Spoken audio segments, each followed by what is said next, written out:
ഏടാ മോരെ നമുക്ക് വീട്ടിൽ പോവാ വാ രസേകാരം പോയോക്ക.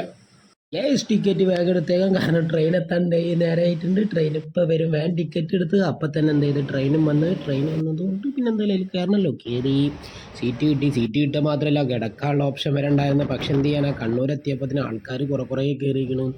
പിന്നെ ആൾക്കാർക്ക് വേണ്ടി നമ്മൾ നീറ്റ് കൊടുക്കണമല്ലോ. കണ്ണൂർ കുറച്ച് നേരം നിർത്തി ചായയൊക്കെ എല്ലാവരും കുടിക്കുന്നുണ്ട്. ചായ കുടിച്ചു. അപ്പോൾ ഇതാ കോഴിക്കോട് നിന്ന് പിന്നെ നമ്മളങ്ങനെ വണ്ടിയിൽ ഇരുന്ന് അപ്പോൾ ഡ്രസ്സൊക്കെ ഒന്ന് മാറ്റിയായിരുന്നു കേട്ടോ. ഒന്ന് ഫ്രഷായി സെറ്റായി.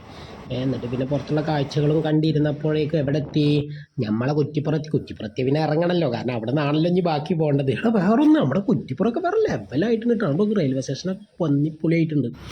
പിന്നെ അവിടെ നിന്ന് എടപ്പാൾക്ക് ബസ്സിൽ കയറി അത് വേഗം ഇറങ്ങി. നമ്മൾ എടപ്പാളത്തിൽ നിന്ന് ഇറങ്ങി നേരെ ഓട്ടോ കയറിയിരുന്നു.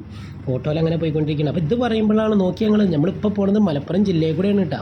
ഈ മലപ്പുറം ജില്ലയിൽ കൂടെ പോകണം. നമ്മളിതാ ഇപ്പോൾ അതാ കടന്ന് മോനെ പാലക്കാട് ജില്ലയിലേക്ക്. ഞങ്ങൾ പാലക്കാട്ടുകാരാണ്, പാലക്കാട് ജില്ലയിലാണ്. നമ്മൾ ബോർഡറിലാണേ.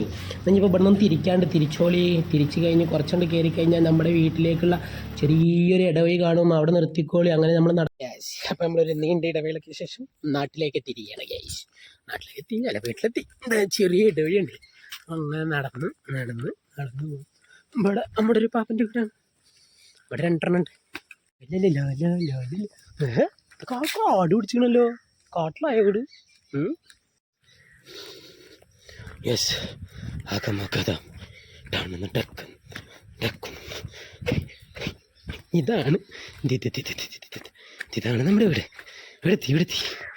ആ ഇത്ര മനോഹരമായ വീട്.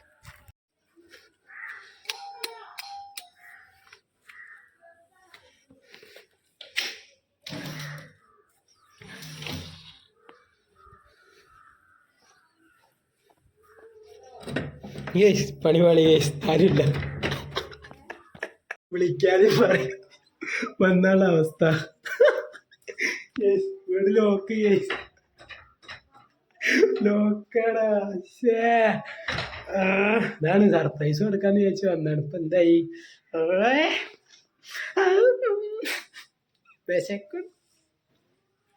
മനസ്സിലാക്കണം. വിളിക്കാതെയും പറയാതെയും വരും. ഇങ്ങനെ വല്ലാണ്ടാണ് സർപ്രൈസ് ആക്കിയത്. ഏതായാലും കുഴപ്പമില്ല. അപ്പുറത്തുണ്ടായിരുന്നു അവിടെ ഒരു കല്യാണവും ഫംഗ്ഷനൊക്കെ ഉണ്ട്. അപ്പോൾ അവിടെ പോയി ഇപ്പോൾ ഫുഡൊക്കെ കഴിച്ച് അതേ വന്നോളൂ. ചാവി ഒളിപ്പിച്ച് വെച്ചിരുന്നതാണ്.